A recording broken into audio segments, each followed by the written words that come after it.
This is truly insane.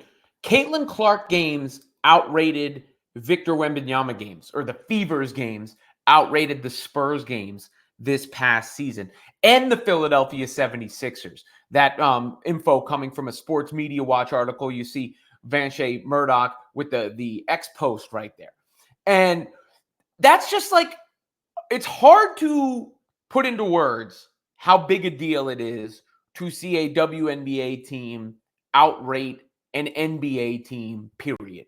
And then specifically, when you take into account the hype that Victor Wembanyama had going into this season, for Caitlin Clark and the Fevers games to outrate Wemby and the Spurs is nuts. I went to the NBA draft. I remember what the hype was like for that. I was there. And then you look at, how tall he is and everything like that, which I think in a way holds him back because the big men you can't really emulate, while people can watch Clark's game and kind of feel like, all right, I can incorporate some of that, or I can see myself in that a little bit. But, it's just more proof of what we've seen so far in this WNBA season.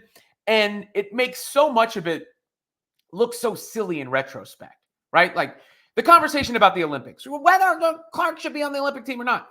And, a lot of people said it would be good to market the team. And it would have been. She deserved it for basketball reasons. She's proven that for basketball reasons since then. The reason she's popular is for basketball reasons. The gatekeeping. Well, you have to make sure we don't credit her. Like, come on. The whole league's going to grow as a result. There's been more attention on Asia Wilson.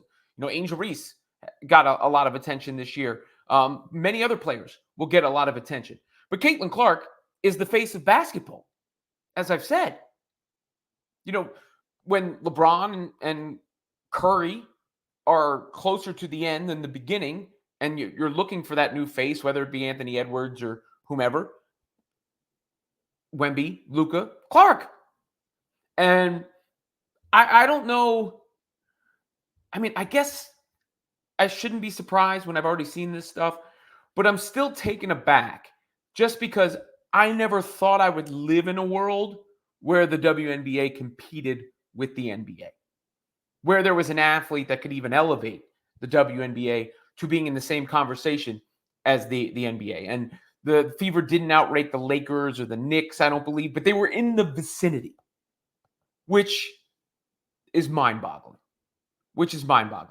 And you remember when Wemby came into the league, people were talking about him as the next guy, the next generational figure, the greatest prospect of all time. And he's been awesome.